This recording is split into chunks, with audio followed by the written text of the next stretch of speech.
Nice job. Thanks, nice and clear. Thanks a lot. That's the best Pledge of Allegiance we've had. Roll call, please. Councilmember Cole? Here. Councilmember Schwer is absent. Councilmember Wong? Here. Councilmember Nordby? Here. Mayor Monge? Here.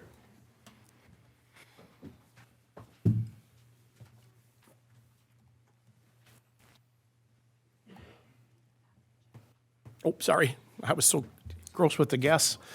To adopt the agenda, please. The motion to adopt the agenda. So moved, Your Honor. Move. Councilmember Norby. Second. Second. Councilmember Cole. All those in favor say aye. Aye. Presentations. Go ahead. You're ready. Thank you. All right, welcome Mayor and council members. I'd like to welcome my team that was part of our Fire Prevention Week, Assistant Chief Fixon, Captain Johnson, and Firefighter McKenzie. They were instrumental, as they are every year, in going out to the schools and talking to the students and teaching them about fire prevention and fire safety. Every year, the fire department, again, works hard, fire and safety concerns and prevention. This year's campaign, Cooking Safety Starts With You, works to educate everyone about simple but important actions so they can keep themselves and those around them safe from home fires, especially involving cooking. Today's homes burn faster than ever. You may have as little as 2 minutes or even less time to safely escape a home fire from the time the smoke alarm sounds. Your ability to get out of a home during a fire depends on early detection from smoke alarms and advanced planning. So Assistant Chief Fixon, Captain Johnson, and Firefighter Foster, and additional other staff talk to the kids how it's important for everyone to plan and practice cooking safety and home fire escape. That everyone needs to be prepared in advance so they know what to do when the smoke alarm goes off. Given that every home is different, every home fire escape plan will also be different. So they talk to them about working with their families on their home escape plan. Have everyone in their home, children and adults, all people with disabilities, and how everybody needs assistance waking up and how to get out and their location that they need to go to. Some of the facts that they shared with them were smoke alarms should be installed in every sleeping room outside, outside each separate sleeping area and on every level of your home. Smoke alarms should be interconnected so when one sounds, they all sound. Know at least 2 ways out of every room if possible, and make sure all doors and windows open easily. Have an outside meeting place, a safe distance away from your home where everyone should meet, and to practice your home fire drill at least twice a year with everyone in the household, including guests. Practice at least once during the day and at night. I'd like to have Brent come up, Assistant Chief Fixon, and complete the rest. How are we doing, everyone? All right, so this year, during Fire Prevention Week, the fire department visited 5 elementary schools. We spent roughly 30 hours with students going to over 5 elementary schools, 1,100 students, teaching them about fire safety and prevention. Our goal was to make a lasting impact on these young students to learn how to prevent fires and how to be safe in their homes.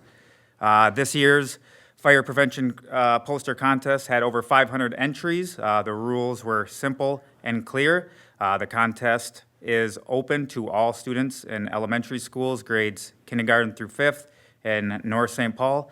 The theme for the poster this year was Cooking Safety Starts With You. It must be on the posters, and all posters must be original. There were 3 categories, kindergarten through 1st grade, 2nd grade and 3rd grade, and 4th and 5th. Each category has 3 winners, 1st, 2nd, and 3rd place. All first place winners will have their posters entered into the Minnesota State Fire Chiefs Association Fire Prevention Poster Contest, where they will go up against other students across the state of Minnesota for similar prizes. We have been very fortunate in the past to have winners at this level as well. So we have high expectations going through some of these posters. I feel like we'll take them down this year, just my prediction. So now we'd like to present some of the winners for the 2023 North St. Paul Fire Prevention Poster Contest. We are going to start with kindergarten through first grade winners. We will start at the third place, winning $25, coming from Christ Lutheran, Paxton Tao. Paxton, are we in the house? All right. Come on up here. All right, well, let's give him a round of applause anyway. Yeah. Second place was Jordan. Jordan is out of town. I did talk to her mom. First place, we have from St. Pete's, Hazel Vu. Hazel? Cowan? Okay. Well, I did put it together, so.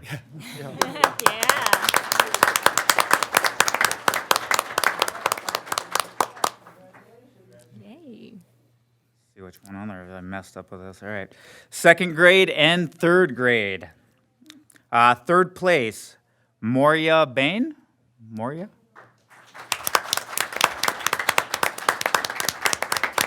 Good job.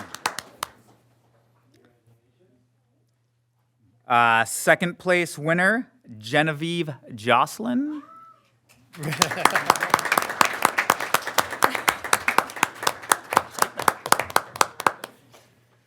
And our first place winner in the second, third grade category was Kalisa Calvin.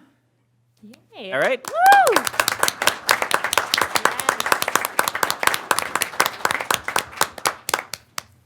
All right. And for the final category, fourth and fifth graders. Third place coming in was Maggie Gill.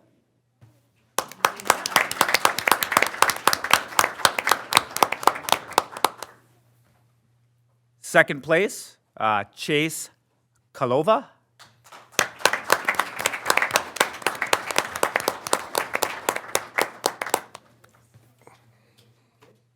And the first place winner in the fourth and fifth grade category is Hope Yang. Yeah.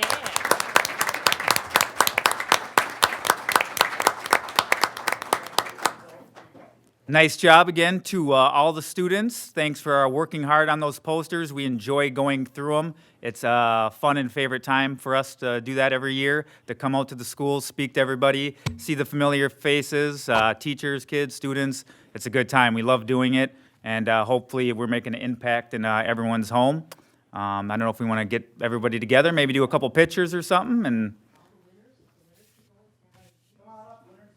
Ooh.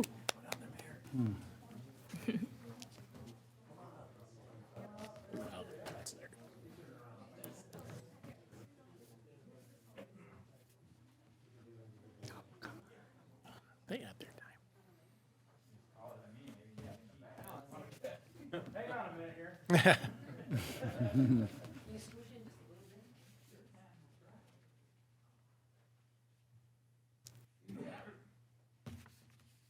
Say cheese.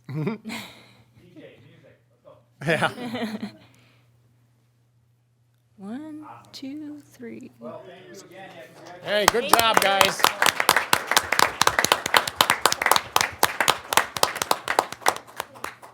Very nice. Where can we see some of this artwork? We can see some, oh yeah, we could have brought some of the posters up. We do hang on to all theirs because they get entered in, but then we could post it. We doing it again? Oh, sorry. Yeah.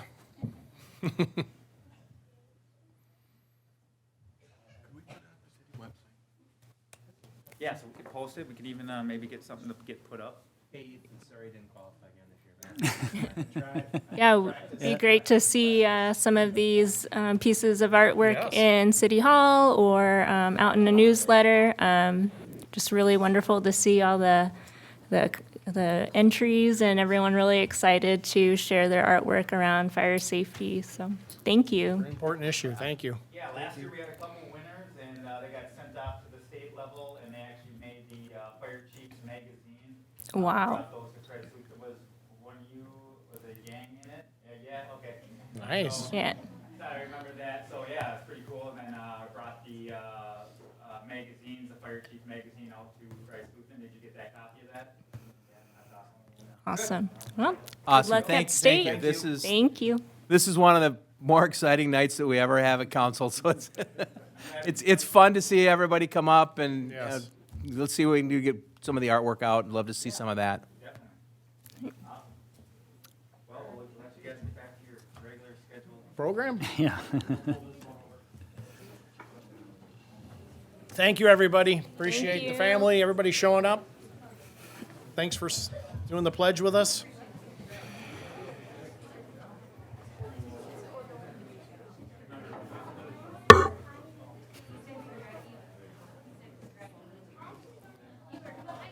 It's nice to see smiles. Right.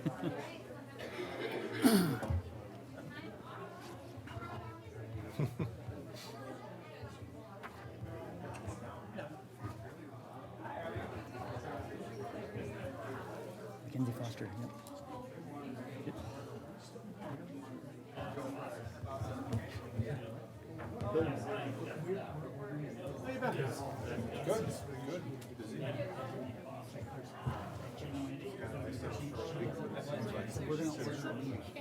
I don't know where who she gave it to, but it wasn't us. All fingers at you. She's gonna save us and get the order it. All righty. We'll get started again then. Next is the consent agenda. Thank you, Mayor. Long list tonight. First up, item A, October 17th, 2023 workshop minutes.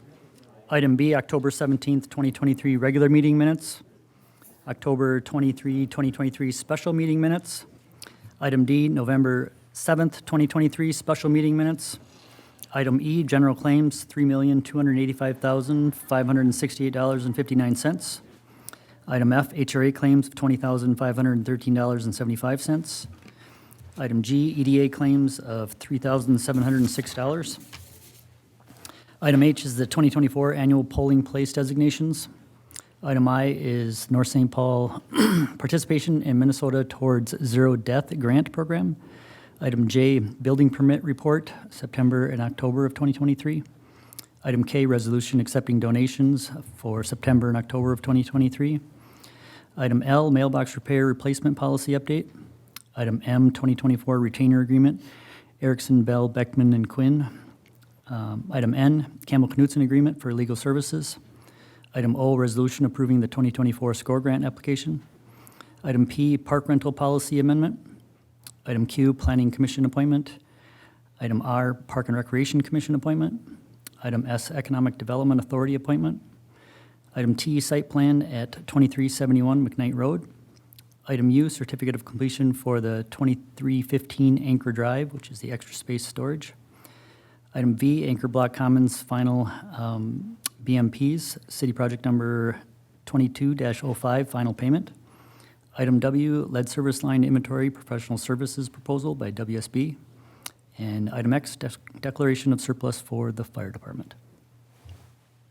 Thank you. Would anybody like to pull any at this time? Yes, I'd like to pull item B and also item I. Did you say which one? Item B B? and Okay. item I. I. So B and I will be added down to the bottom for the business. Any other ones? I would like to pull item P. P? P like Peter. Be like Peter. All right, that will be brought down to city business. Do we have all those then? We good?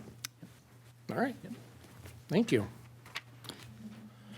Let me go back up to, next part is going to be opened to the public. Mr. Mayor, was there a motion and a second on the? Oh, I'm sorry, you're right. Thank you. Get a motion for that. So moved, Your Honor. I'll move Councilmember Wong. Second. Second, Councilmember Cole. All those in favor say aye. Aye. Aye, thank you. All right, you earned your money. Yep, I did. Glad somebody told me to. Open meeting to the public now at 6:45. We have, anybody online? If not, we have John Schmall.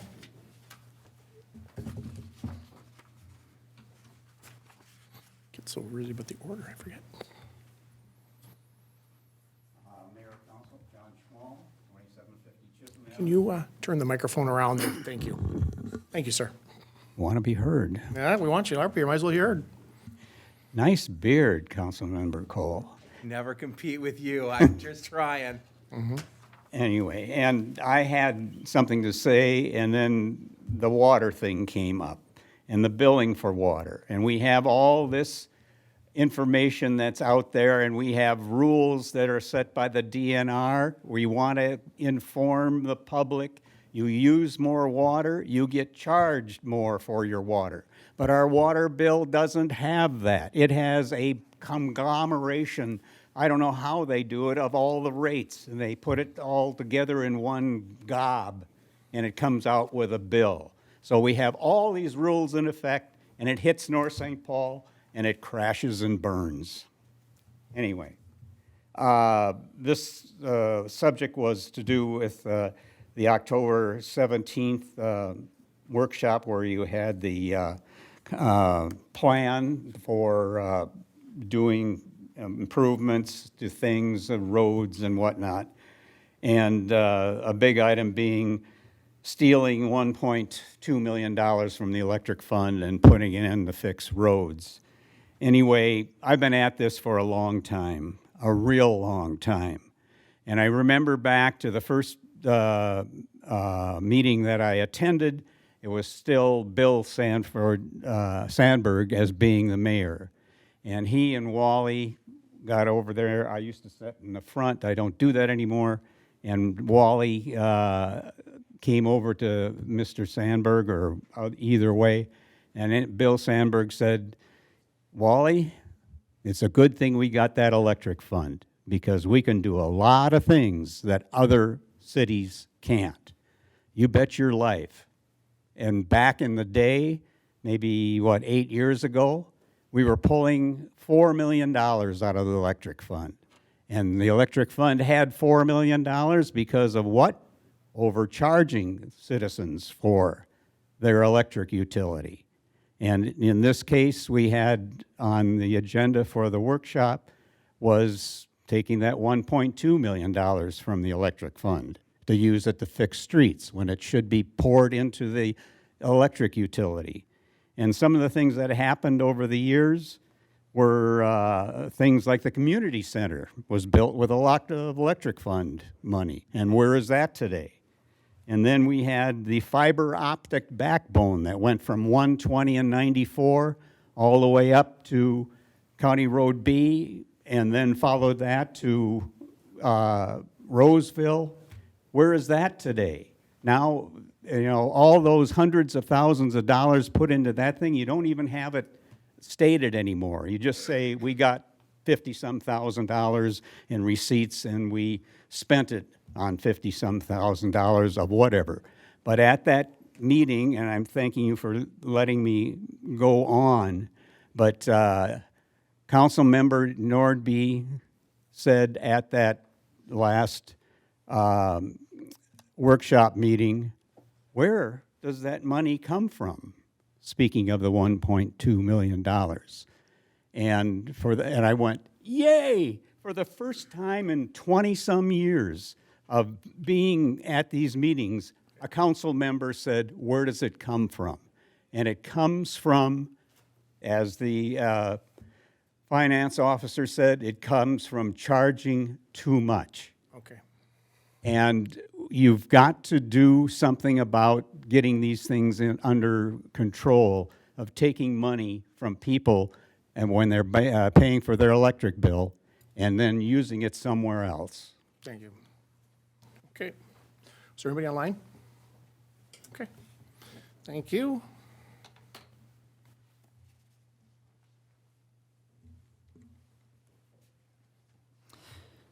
Next up are city business action items and recommendations. Item A, consideration of ordinance number 823, an amendment to City Code Chapter 118 concerning tobacco regulations.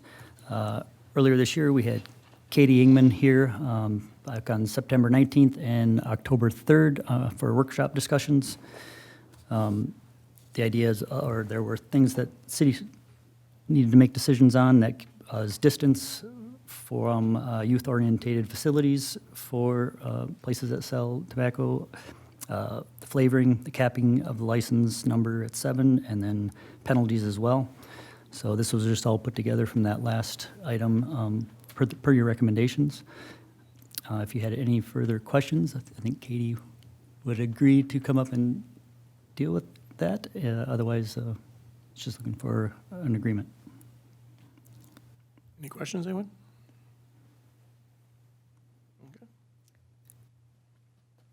Let's see. Did we, I'm sorry, can you clarify whether we, what the distance was for the youth-oriented facility? 750 feet. 750 feet. And then the flavored tobacco? It was discussed that there was not going to be restrictions on the flavors.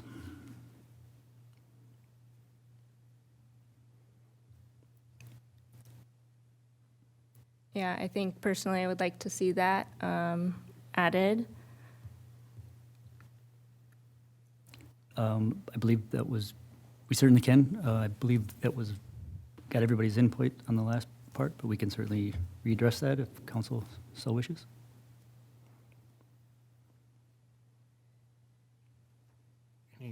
Any Any comments? comments, objections about it? Or anybody? No, I think the question becomes, do you want to adopt it as is and come back with another amendment, or are you asking us to bring back this version with that addition? Or candidly, is there agreement that that should be put into the ordinance? So I think that would be the question for the council at this point. And that was discussed at the last workshop that we did, that we weren't going to do flavor. Correct. That there was not going to be restrictions on the flavor. So I'm comfortable with moving forward as it currently stated, so we can, keep everything moving forward. We get a lot of the areas where we weren't aligned with the state back in order. And if we want to come back and take a look at the flavored piece, it sounds like we can certainly do that. But I would like to continue to move the process through at this point. Councilmember Norby? I second what Tim says. Okay. Let's get it on the books and then work from there. So motion to adopt. So moved, Your Honor. So move, Councilmember Norby. Second? Second, Councilmember Cole. All those in favor say aye. Aye. All those nay? Nay. Nay. Mr. Mayor, as a matter of housekeeping, there is, I believe, a summary ordinance also proposed. Keeping in mind that that does require 4 of you to vote on it. The ordinance has been adopted. What the summary ordinance does is not necessarily indicate your support for the ordinance, but it does allow the city to publish this in a more summary fashion, saving the city money. So if there was a motion for that, that would be helpful too, for the summary ordinance. I get a motion for the summary ordinance? So moved. So move, Councilmember Cole. Second. Second, Councilmember Norby. All those in favor say aye. Aye. Nay?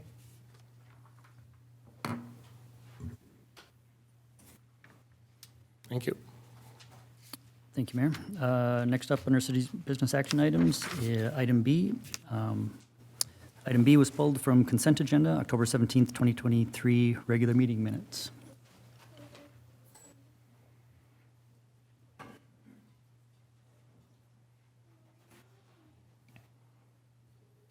All right, so in those minutes, in the reports section, I was, just wanted to make a small correction where it said, Hang Time Board Shop had the suicide awareness event. I did not ride a haystack or hay bale or whatever it said. But I did ride a skateboard.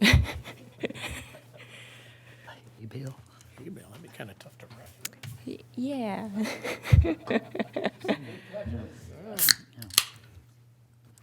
But that's it. Okay. Thank you. All right, next up, Do item, we need to approve with the Yep, amended? you need a motion and a second to that's right, approve go the ahead. amended Okay. minutes. You want to So move moved. it? So move, Councilmember Wong. Second. Second, Councilmember Cole. All those in favor say aye. Aye. Thank you.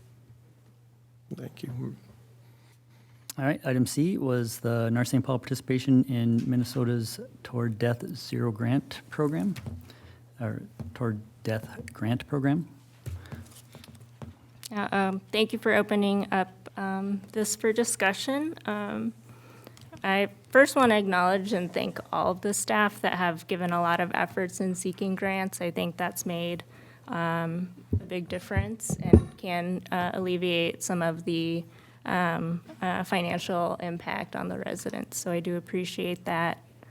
I pulled this item this evening to discuss traffic safety and the City of North St. Paul and North St. Paul PD's commitment and accountability to a culture of Toward Zero Death.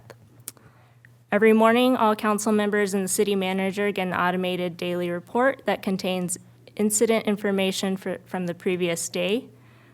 This report includes information such as date and time, incident code or type, location, and a public narrative. I read the report for November 11th, 2023 at 6:45 a.m. A traffic stop was conducted on McKnight. The public narrative read, and I quote, "Officer stopped vehicle traveling SB McKnight Road at Highway 36 for a high rate of speed. Driver was a Ramsey County Correctional Officer, 78 and a 35, 2 priors, VW given." I believe VW means verbal warning. This immediately raises a lot of questions for me, and I would like to know why it's acceptable for somebody to speed at 78 miles per hour in a 35 mile per hour zone. And yeah, why? Sure. It's definitely a fair question. Let me just start with just talking about our overall mission of our police department. The mission states, the mission of the North St. Paul Police Department is to advance the quality of life in our community by providing compassionate and professional public service. Our officers serve our residents with empathy, respect, integrity, and courage, and we sure do issue a lot of warnings, and we have great educational conversations with our community members to encourage good behaviors. There's no law that states that we shall issue citations for traffic stops. So in that particular stop, that driver was stopped, and a warning was issued, and there's no law that says these interactions have to be punitive. There's no law that takes away officer discretion when it comes to traffic stops. This means officers do not have to make all these interactions negative through a citation corrective action. I want our officers to be humans and make good decisions driven by those values of our police department. So when it comes to traffic enforcement, we do often take that educational approach, and this is in direct alignment with that Lights On program that you heard about earlier, that we're soon going to be starting. We just heard in that program from John and Sherman about all the benefits of positive interactions between police and community members during traffic stops. Our officers are doing that. We're turning what can be a very dreadful traffic stop and nervous and intimidating situation into an opportunity to create a positive interaction between community members and our officers. And meanwhile, we're simultaneously improving the safety on our roadways. Our officers aren't robots. They don't just issue citations without regard to any human elements. We have great people here, and the decisions to issue warnings is one way that they're building community and building trust with the folks in our community. Furthermore, when someone receives a warning for a traffic citation, it has ripple effects that extend well beyond the traffic stop. That person who received that warning is going to tell that story about being stopped by the police, which can be a very stressful situation, and it's going to be a positive story of how they received a warning and how they're never going to do that again. The same officer who issued this warning in the incident that you brought up earlier this summer issued another warning to a juvenile going 67 and a 30, In this instance, the officer contacted the juvenile's parents, let them know about the incident. The officer then received a handwritten letter of apology from the kid he wrote the warning to. This child then searched for and found the same officer working at the Minnesota State Fair this summer and gave him another thank you in person, just truly expressing how appreciative they were for receiving that warning on that day earlier this summer. And these are the types of powerful interactions that can occur when our officers are allowed the discretion to be humans in the job and not robots only issuing citations. To shine a little more light on how our officers use the education and communication approach, I ran the data, found out that we issued hundreds more warnings than we do citations, nearly 42 to 1. 42 warnings for every 1 citation issued. In the past 30 days, our officers combined to issue 91 traffic warnings and only 2 citations. Since July 10th, 487 warnings on traffic stops and only 12 citations. This educational approach is the common practice that is occurring. We have a clear, it's pretty clear and prevalent that through education and enforcement, we can achieve that behavior change, which is the ultimate goal, that we want safer streets. We want people not to be speeding on our roadways, but if that can be accomplished by issuing a warning instead of a citation, then it's a win.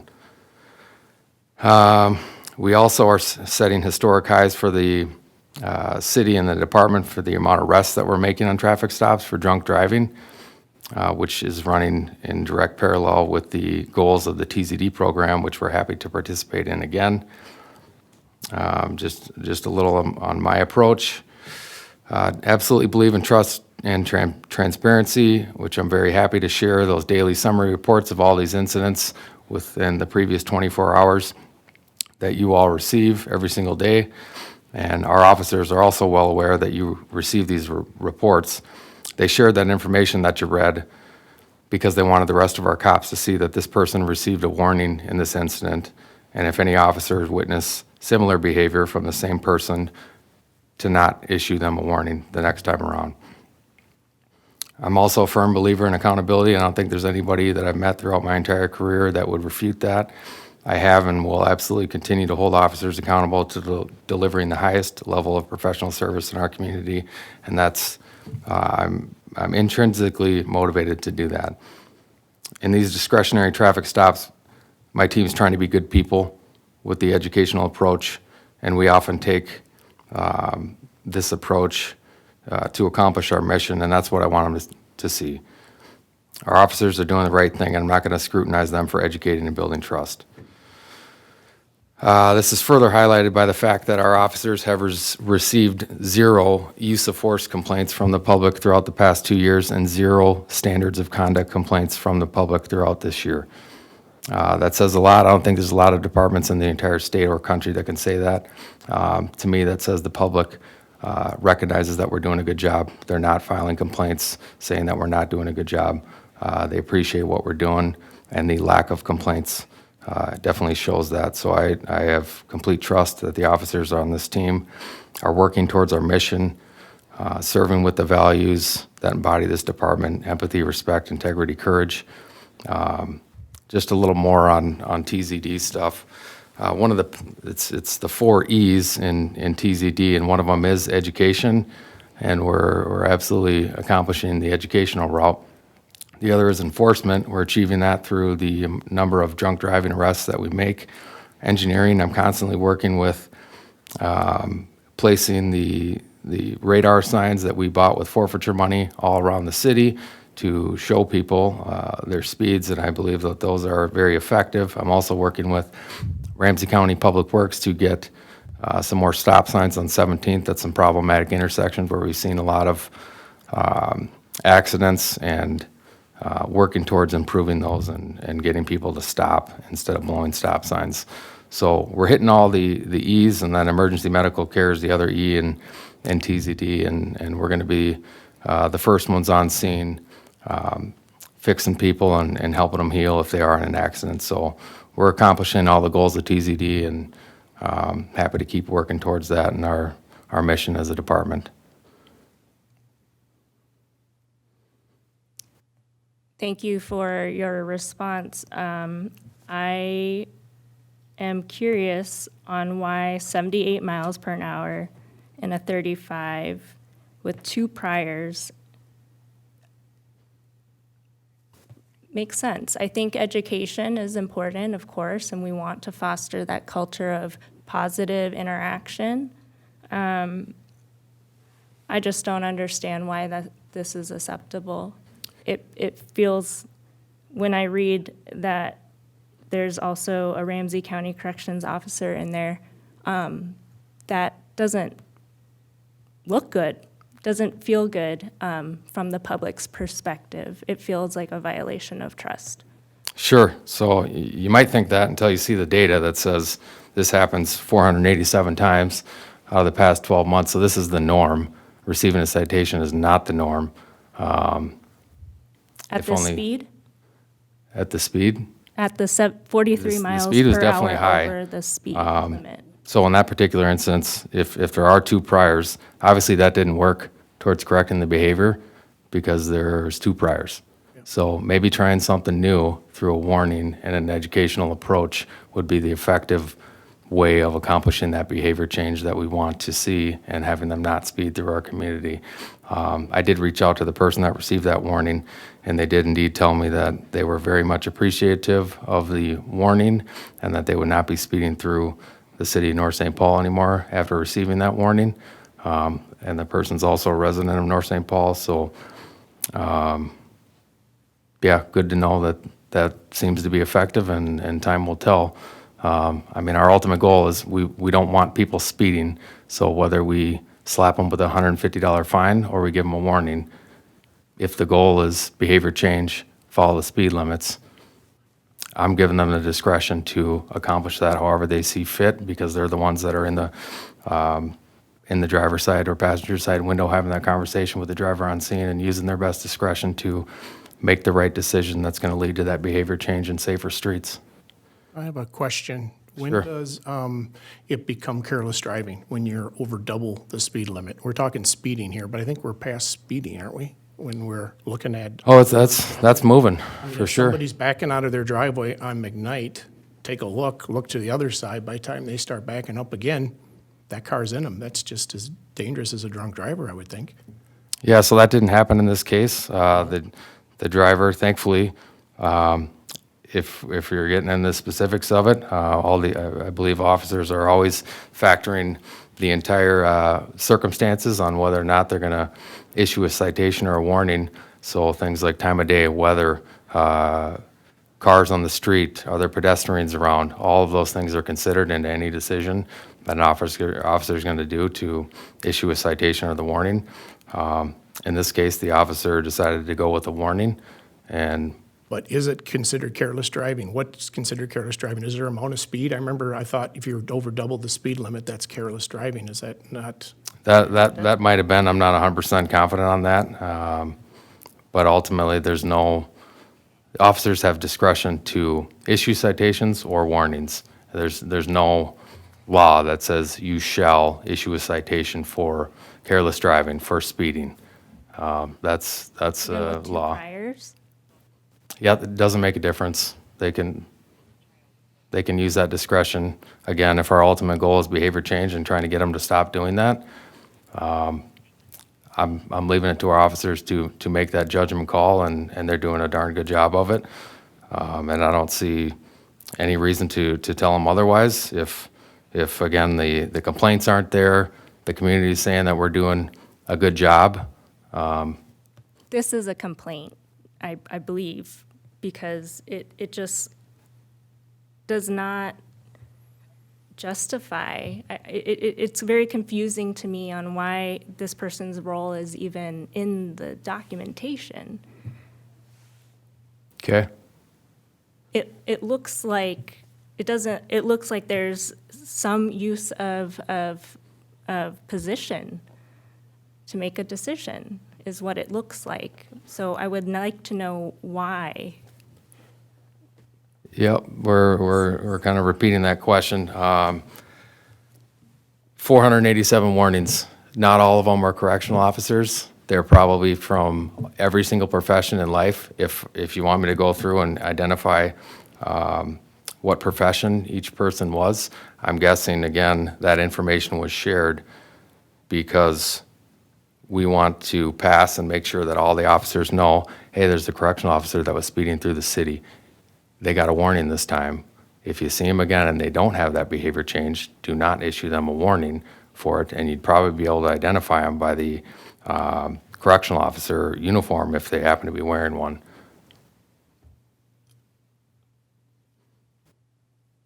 I disagree with these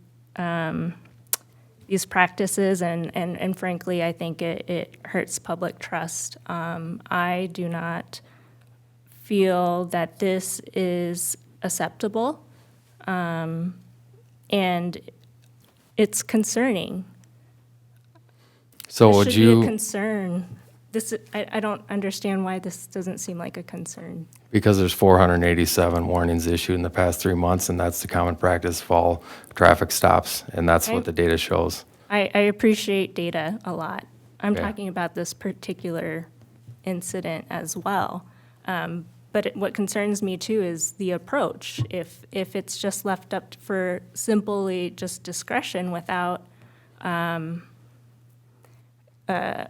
accountability, it just doesn't make sense to me. So we're talking about 78 and a 35 residential. 43 miles per hour over the speed limit. 2 priors, Ramsey County Correctional Officer. Verbal warning given. Yep, I read that same thing. That should solicit some questions. Yeah, I think I addressed them as much as I possibly could. There's no state statute that says we have to issue citations. We have that discretion. And our officers are taking the educational approach to accomplish that behavior change that we want to see.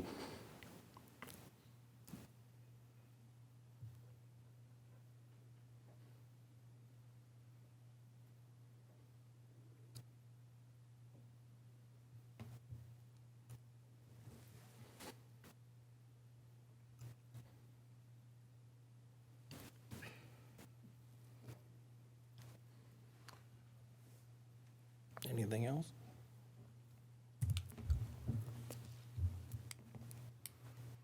I guess, I don't know where to go from here. If the discussion is done, you have to vote to move forward. Okay, can you read it again, please? It's a North St. Paul Participation in Minnesota Towards Zero Death Grant Program. Would like somebody move? So moved. Move.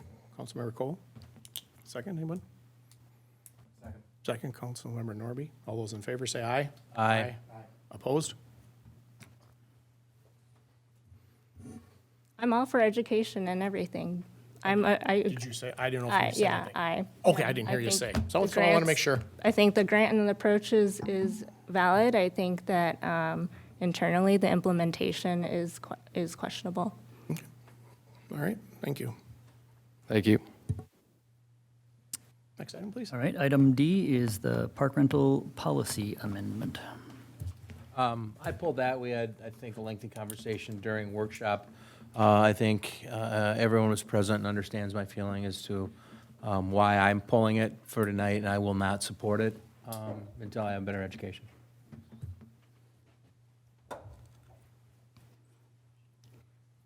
Tim, I apologize. I misunderstood that. Can you repeat that? What's in front of us tonight, which was on the consent agenda P, park rental policy, listed all the park fees, fines, deposits, et cetera, as they were so stated. And we had a lengthy conversation about damage deposits and some other things going around it. And so until I hear otherwise, I can't support what's in front of us for fees. Okay. It was that last part that I got. Yep. Thank you. During the workshop, we discussed putting a later date. Is that part of this then? If we voted no, then it won't, then we don't move forward with Correct. with that. Correct. And then it would could then come back up. That's what I'm saying. And what it is, it's going to come back in a Yep. little time. Yep. completely ready to go. And then city has to figure out how they're going to dance between the 1st and the 6th. Yes, and we'll bring that forward to the next council meeting for your approval. Can I get a motion, please? So moved. So move. Councilmember Wong. Second. Second? Councilmember Norby. All those in favor say aye. All those against say nay. Nay. Motion denied. All right. Next up, reports from city manager. So I did get the yearly report from the Metropolitan Mosquito Control District. Some interesting stats that they send out with this. Said they had near record snowfall during the winter of 22-23, which brought a lot of water in the spring, which had the mosquito, unfortunately, surge early in the year. It was more than a 10-year average until late May and early June, but then it all dried up, so then there wasn't as many. Unfortunately, what we're seeing in Minnesota, some of these diseases moving north, they've had several West Nile virus activities. Actually, it's been the largest in the past 10 years, it sounds like. They took 129 samples were tested positive out of 818 samples that they tested in the metro area. So it's out there. It's not just the red bumpy itch anymore. So anyway, that's just an update. From the departments, looks like the fire had one volunteer step down, but they had another one that they pulled on, so they are still currently at 32 volunteer firemen, or fire people. Right now, they're putting time and effort into specking out a new engine that they'll bring forward later. Public Works, I think they finished up their street sweeping. The roof on the student built was put up. They haven't got it shingled yet, but they're moving along on that project.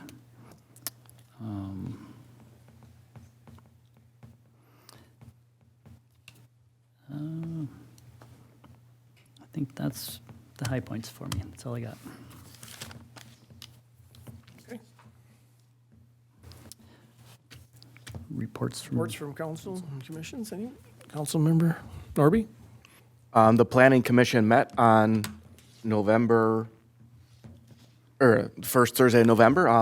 There was a variance. That variance was ultimately not approved with the thought that they were going to recommend a change to the overall plan because it didn't quite meet the variances. So that will be coming up in a workshop and a council later. And I am very excited to welcome Elizabeth Gadbois. Help.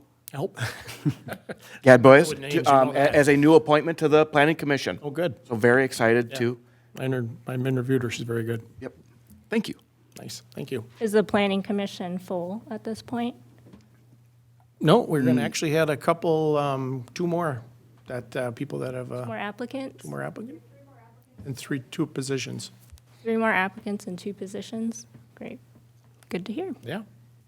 When are those going to occur? Where I just had received an email from Chris yesterday or the day before that says, what does next week look like? So that's what I would be looking at my calendar. Sounds good. Yeah, me and Commissioner Blease.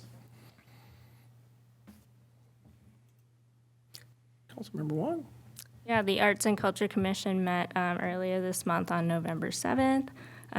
We kind of discussed a few different projects that had been going on, like Project Snowy, which is moving along. I think I mentioned that there will be more utility box coming forth in the new year. And let's see. I think that's just about it. I think the Arts and Culture Commission deserves a lot of rest. They've done a lot of work this year, so yeah, just continue looking out for their work, and the community is getting really involved, so that's always a beautiful thing. That's all I have. Thank you. Councilmember Cole? I was unable to attend the last EDA meeting, so I'm without prior notice, I'm going to, if there's any significant updates you'd like to bring forward, I'd appreciate that. Sure, you bet. We had a meeting with the EDA. We have a bunch of changes. We have just about every seat that will be turning over as far as being renewed or that. So we have Terry Furlong is our only holdout from the last group. So we're looking at doing some different changes as far as the EDA. We're looking at bringing the EDA back towards the council for some of the meetings, and you put the EDA as a regular commission, like a lot of our other neighbors do, as far as how the EDA works. So we're just looking at for the different funds and be able to vote, or be able to bring up budgets and payments and things like that. So trying to look at that and see if that would work better. So that's where we were with the EDA on that. All right. General business. Councilmember Norby. At this time, I would like to bring something up that I'm very passionate about. I really wish I was more of an eloquent speaker at this moment. But one of the things that makes me very proud to be a North St. Paul resident is one of the projects our resident Rachel Thompson has taken upon herself. This time of the year, she does the North St. Paul Christmas Tree Project. As far as I'm concerned, this is one of the most wonderful giving things I've seen someone do in a long time. She started this in 2020, and I highly encourage every single resident, everyone listening to this, to go on the Care 11 and search for the North St. Paul Christmas Tree Project, or email her at nspchristmastreeproject@gmail.com. Like I said, I couldn't be more proud of one of our North St. Paul residents. This is one of the amount of work she puts into this, just to make sure some of our needy locals can help get what they need. Truly, truly impressed by this resident. So I would implore all of you to take 2 to 3 minutes to do some research and see if there's something that you could help support. Thank you. Thank you for sharing that. And a second thing, some of the stuff Lisa was talking about earlier, I can share some of her concerns with, and I would move that we put that on a workshop meeting so it can have further discussion about the 78 and the 35. Oh, Thank you. thank you. Appreciate it. Councilmember Wong? Yeah, I'm just wishing everyone, a happy holiday and hoping that you spend it with people that you care about or animals that you care about, or, a place where you can just really reflect on all the things you're grateful for. And certainly a big thank you to a lot of the city staff, city manager, and council, and you too, city attorney, for all your work. Councilmember Cole? I reiterate what Councilmember Wong said. Happy Thanksgiving to all. Eat a lot of turkey, have a lot of fun, watch a lot of football. I believe all of us present had the opportunity to attend the Veteran Park celebration on the 11th, 10th or 11th. 11th, yeah. Phenomenal job done. Thank everyone for their energy, efforts to get it all done, to get it out there. It was, as always, it's a very moving event. And Public Works always there for the cleanup. Set up, clean up, and make it look pretty. Yep. That's it. I'd like to second the Veterans Park Veterans Day Memorial. It was first time I was able to go during the work week, during the weekend, so I didn't have to take off time, and it was very moving. It was just about a half hour, but it was a pleasure to be a part of. So I want to thank everybody involved in that, and wish everybody a happy Thanksgiving and enjoy your weekend. There's Black Friday football on Amazon, so you get another game if you want it. So we're laying around even more this year. So thanks, everybody. So anybody move to adjourn? So moved, Your Honor. So move. Councilmember Wong, second? Second. Councilmember Norby, all those in favor say aye. Aye. Aye. Thank you, everyone. Appreciate it.